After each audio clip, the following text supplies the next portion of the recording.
मैं आपको सुनाने जा रहा हूं अपनी मंडली की सदस्य अनुलता राज नायर की लिखी कहानी शकुंतला।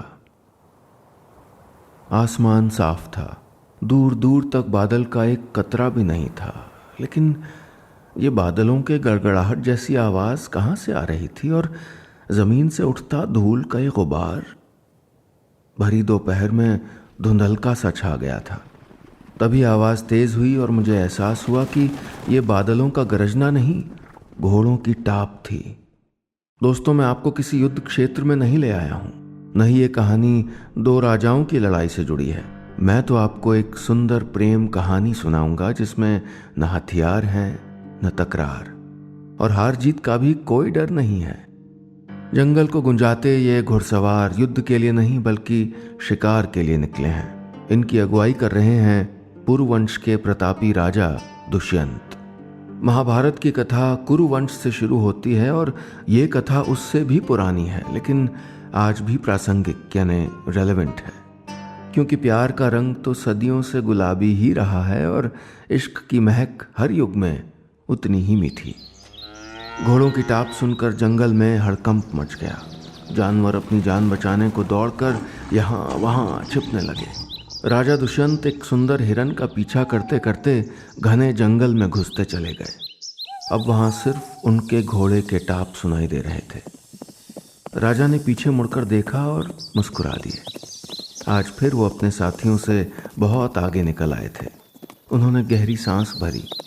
घने पेड़ों, घास और भीगी मिट्टी की महक से उन्हें नशा सा होने लगा। उन्होंने तीर अपने तरकश में वापस डाल लिए। न जाने क्या बात थी वहाँ की हवाओं में कि उनका शिकारी मन अचानक किसी कोमल मन वाले नायक की तरह हो चला था। शिराओं में वीर रस की जगह श्रृंगार रस बहने लगा। राजा दुष्यंत ने चारों ओर नजरें दौड़ाईं। उन्हें याद आया कि इसी वन में ही तो कहीं महर्षि कण्व का आश्रम था। वो बुदबुदाए, इतनी दूर चलाया हूँ तो ऋषि के दर्शन भी कर ही लूँ, वरना राजपाट की उलझनों में वक्त ही कहाँ मिलता है। राजा घोड़े की लगाम थामे ऋषि का आश्रम खोजते हुए यहाँ वहाँ भटकने लगे। घने जंगल के बीच बांसों के कुंज के करीब आखिर उन्हें एक कुटिया दिखाई पड़ी। राजा दुष्यंत ने कुटिया का दरवाज़ा खटखटाया और दरवाजे के खुलते ही दुष्यंत के दिलो दिमाग में छाया नशा और गहरा गया। दरवाजे पर बूढ़े ऋषि कण्व नहीं बल्कि अप्सराओं से भी सुंदर जंगली फूलों की महक वाली एक स्त्री खड़ी थी। दुष्यंत अपने सामने खड़ी उस सुंदर औरत को एक टक देख रहे थे। उन्हें लगा जैसे जंगल की हवाओं में कोई संगीत घुल गया है। पत्तों की सरसराहट में उन्हें रागों के आरोह अवरोह सुनाई दे रहे थे। वे न जाने कितनी देर यूं ही खड़े उनको निहारते रहते, लेकिन एक मीठी आवाज ने उनका ध्यान भंग कर दिया। आप कौन हैं राजन? उसकी आवाज भी चेहरे की तरह मन मोह लेने वाली थी। शब्द मिस्री बनकर कानों में घुल रहे थे। दुष्यंत का दिल चाहा कि वो स्त्री यूं ही उनके सामने खड़े होकर सवाल करती रहे और वो जवाब देते रहे, और ऐसे ही उम्र गुजर जाए। तभी उसने फिर पूछा, आप किसी की खोज में आए हैं क्या? दुष्यंत मुस्कुराए, बोले, मैं राजा दुष्यंत हूँ और यहाँ ऋषि कण्व से मिलने आया था। आप कौन हैं देवी? राजा दुष्यंत की मुस्कुराहट और उनके प्रश्न का जवाब देते हुए वो स्त्री बोली, आप भीतर आइए, पिताजी तो तीर्थ यात्रा पर गए हुए हैं, मैं उनकी बेटी हूँ शकुंतला। दोस्तों, अब तो आप समझ ही गए होंगे कि मेरी कहानी की नायिका की सूरत पर दुष्यंत क्यों रीझ गए थे। जी हाँ, ये वही शकुंतला थीं जिनकी सुंदरता पर महाकवि कालिदास ने अभिज्ञान शाकुंतलम जैसा महाकाव्य लिखा था। दुष्यंत घास फूस की बनी उस कुटिया के भीतर पहुंचकर यहाँ वहाँ देखने लगे। वहाँ न कोई नर्म मुलायम बिस्तर था, न कोई साजो सामान। उन्होंने एक बार फिर शकुंतला की ओर देखा। उन्हें हैरानी हुई कि ऐसी सुकोमल फूलों जैसी लड़की ने भी मोटे खुरदुरे से वस्त्र पहन रखे थे। शकुंतला शायद राजा दुष्यंत के मन की बात समझ गईं। बोली, राजन, ये एक ऋषि की कुटिया है और मैं ऋषि कन्या। ऐसी ही सादगी से हम सारा जीवन गुजार देते हैं। मगर अब बैठिए, मैं आपके लिए नरम बिछौना लेकर आती हूँ। दुष्यंत एक टक शकुंतला को देख रहे थे। उन्हें उसका चेहरा ऐसा लग रहा था जैसे तालाब में उगा कोई अधखिला कमल हो। वो खुद को भंवरे जैसा महसूस कर रहे थे। उनका मन किया कि वे शकुंतला के चारों ओर गुनगुन करते हुए मंडराएं, उनको छू कर देखें, उनको रिझाएं। शकुंतला भी तो कनखियों से उन्हें ही देख रही थी। ऐसा सजीला नौजवान उन्होंने अपने पूरे जीवन में अब तक नहीं देखा था। महान तपस्वी महर्षि कर्ण की उस सूखी घास फूस की कुटिया में प्रेम अंकुरित हो रहा था। दुष्यंत अपने सामने रखे जंगली कंदमूल और फलों को खाते खाते बिना पलकें झपकाए शकुंतला को देख रहे थे। उनके मन में एक प्रश्न उठ रहा था कि महर्षि कर्ण तो सन्यासी थे, अविवाहित थे, तो उनकी पुत्री, मगर संकोच के मारे वो पूछ नहीं पा रहे थे। लेकिन शकुंतला बुद्धिमती थी। दुष्यंत के मन की हलचल भांप रही थी। मुस्कुराते हुए बोली, मैं वास्तव में विश्वामित्र और मेनका की पुत्री हूं। माँ मुझे बचपन में ही छोड़कर स्वर्गलोक चली गई थी। तब एक पक्षी शकुंत ने मेरी रक्षा की और फिर महर्षि कर्ण ने मुझे आश्रय दिया और पाला पोसा। दुष्यंत भी मुस्कुरा उठे, बोले, क्षत्रिय पुत्री हैं आप, तभी ऐसा तेज है चेहरे पर। शकुंतला ने शर्माते हुए अपनी पलकें झुका लीं। अपने लिए दुष्यंत के मन के भीतर उमड़ते आकर्षण को वो महसूस कर रही थीं। और सच तो ये था कि वही खिंचाव, वही झुकाव उनके भीतर भी उमड़ रहा था। ये शकुंतला की जिंदगी का 16वां साल था। किसी सुंदर शक्तिशाली पुरुष को देखकर मन में हिलोर का उठना स्वाभाविक था। उम्र में एक बार कभी न कभी सबको प्यार होता है।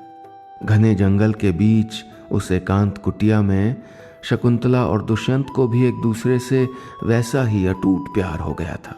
समुद्र में उठे ज्वार की तरह आए इस प्यार को दोनों कहाँ रोक पाए थे और उन्होंने ईश्वर को साक्षी मानकर गंधर्व विवाह कर लिया। दिन और रात को जैसे पंख लग गए थे। वक्त गुजरता गया और दुष्यंत के वापस लौटने की घड़ी भी आ गई। शकुंतला की तो मानो सांसें ही रुक गईं। दुष्यंत भी अनमने हो गए। एक दूसरे में मगन दोनों भूल ही गए थे कि प्रेम कहानियों में जुदाई का भी एक पन्ना होता है। सच तो ये था कि दुष्यंत शकुंतला को छोड़कर जाना ही नहीं चाहते थे, लेकिन राजपाट की जिम्मेदारी भी आखिर कब तक अनदेखी करते।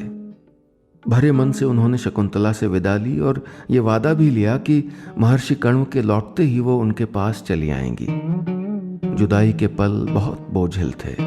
शकुंतला की आंखों से आंसू बहे जा रहे थे। उनका फूल जैसा चेहरा डाल से झड़ चुके पत्ते की तरह पीला पड़ गया था।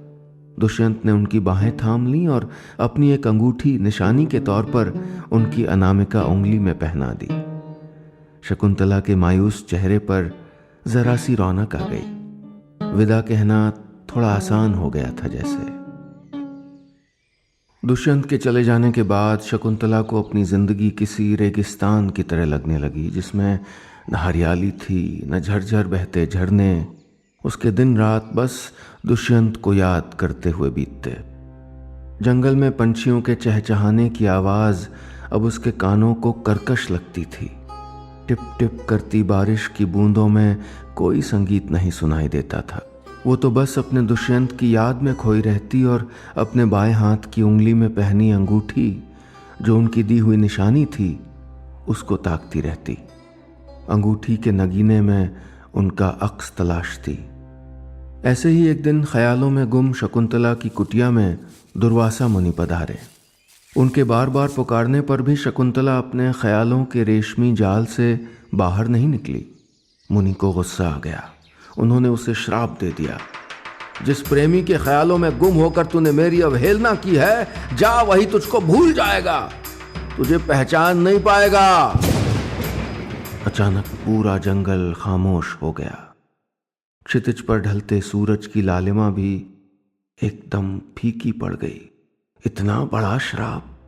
मासूम शकुंतला के प्रति इतनी निर्दयता दुर्वासा मुनि कैसे दिखा सकते थे? आखिर क्या कसूर था उसका? प्रेम करना और उसमें डूब जाना क्या गुनाह है? शकुंतला घबरा गई। उनके माथे पर पसीने की बूंदें छलछला आईं।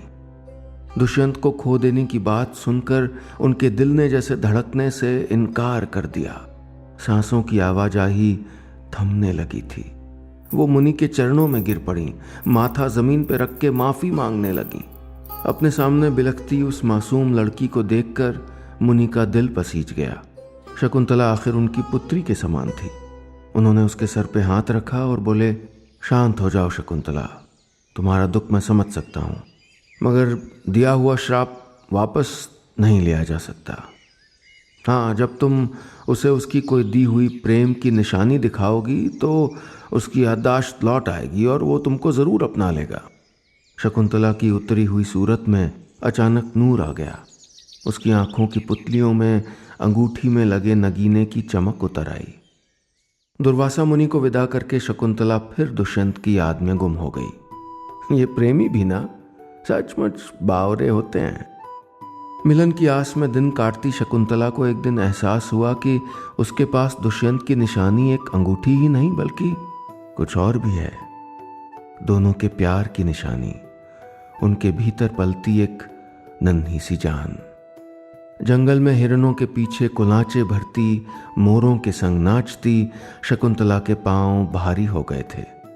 अब वो और भी शिद्दत से दुष्यंत के पास जाने के दिन का इंतजार करने लगी थी। शकुंतला के इंतजार के दिन खत्म होने को थे।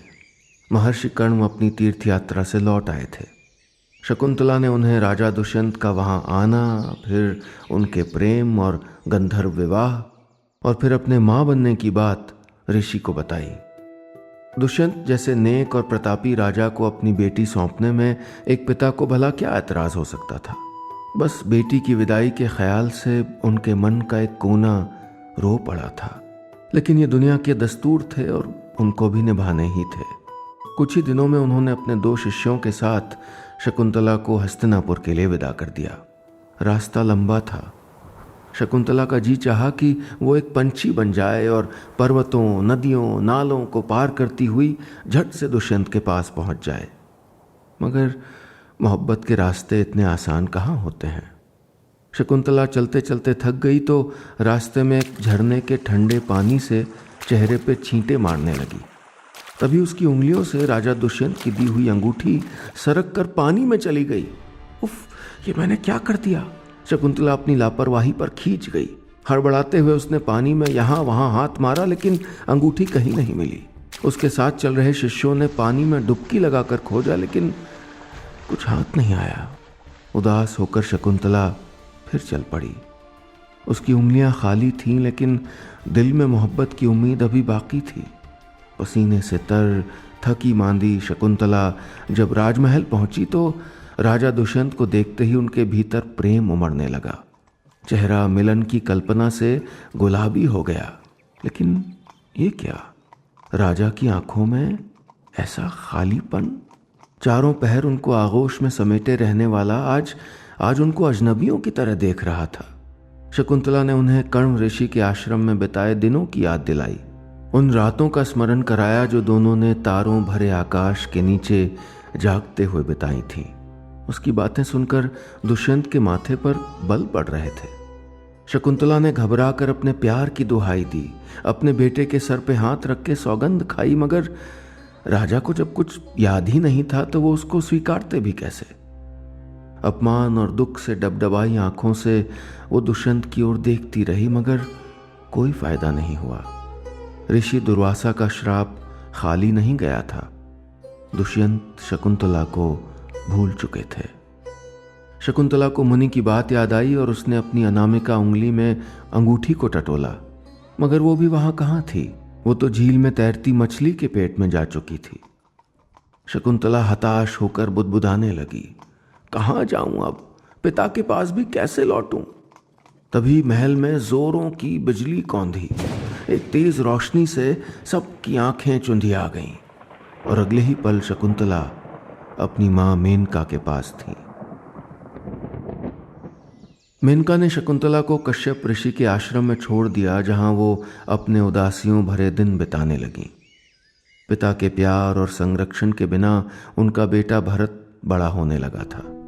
ये वही भरत था जो आगे चलकर महान प्रतापी सम्राट बना और उन्हीं के नाम पर हमारे देश का नाम भारतवर्ष हुआ। दुनिया की हर मशहूर प्रेम कहानी का अंजाम एक ही था। जुदाई। फिर वो चाहे लैला मजनू हो, शीरी फरहाद हो या हीर रांझा। तो क्या शकुंतला और दुष्यंत का प्रेम भी अधूरा रह जाएगा? नहीं नहीं, ऐसा होना तो नहीं चाहिए। चलिए फिर हस्तिनापुर चलते हैं। वहां एक दिन भरे दरबार में एक मछुआरा आया। उसको मछली के पेट से एक अंगूठी मिली थी और वो उसे राजा को भेंट करके खुश करना चाहता था। दुष्यंत ने जैसे ही उस अंगूठी को देखा, उनको पिछला भूला हुआ सब याद आ गया। कण्व ऋषि का आश्रम, वहां शकुंतला का मिलना, उनका प्रेम, फिर शकुंतला का यहाँ राज दरबार में आना और निराश होकर चले जाना। ये वही अंगूठी तो थी जो उन्होंने निशानी के तौर पर शकुंतला को दी थी। दुष्यंत को अपने भीतर एक छटपटाहट महसूस होने लगी। ये क्या कर दिया मैंने? अपनी प्रिय शकुंतला को नहीं पहचाना और अपने बेटे को भी नहीं। उफ, कैसे बर्दाश्त किया होगा उसने ये सब। उसका कोमल मन कितना आहत हुआ होगा। दुष्यंत अपने आप को कोसने लगे। अनजाने ही सही मैंने अपनी पत्नी और बेटे को अपमानित किया है, उनको दुख पहुंचाया है। कहां खोजूं उनको? कैसे पता लगाऊं कि वो कहां हैं? अब तक सब कुछ भुला बैठे दुष्यंत को सब याद आते ही बेचैनियों ने घेर लिया। वे लोक परलोक में घूम घूम कर शकुंतला को खोजने लगे और एक दिन इंद्र की मदद करके लौटते हुए कश्यप ऋषि के आश्रम में दुष्यंत को शकुंतला मिल गई। उसे देखते ही उनके मन में प्यार का जैसे कोई सोता फूट पड़ा। अब वे दुर्वासा मुनि के श्राप से मुक्त हो चुके थे। अपनी प्रिया को न पहचानने का कोई कारण नहीं था, पर वे देख रहे थे कि जिस चेहरे पर चांदनी बिखरी होती थी वो स्याह पड़ चुका था। हिरन जैसी आंखें इंतजार में गहरा गई थीं। शकुंतला को अपने सीने से भींचे हुए दुष्यंत उसका दर्द महसूस कर रहे थे। बीते हुए हर कड़वे पल को दोनों अपनी आंखों से बहा देना चाहते थे। उनके मिलन का साक्षी बना वक्त जैसे वहीं ठहर गया था। दोस्तों, एक सुंदर सी प्रेम कहानी अलग अलग मोड़ लेती हुई अपने सुखांत पर पहुंच चुकी थी। शकुंतला और बेटे भारत को लेकर दुष्यंत राजमहल की ओर चल पड़े थे। आकाश से होती पुष्प वर्षा में मैं भी भीग रहा था। दोस्तों, ये कहानी बस इतनी ही। उम्मीद है ये कहानी आपको पसंद आई होगी।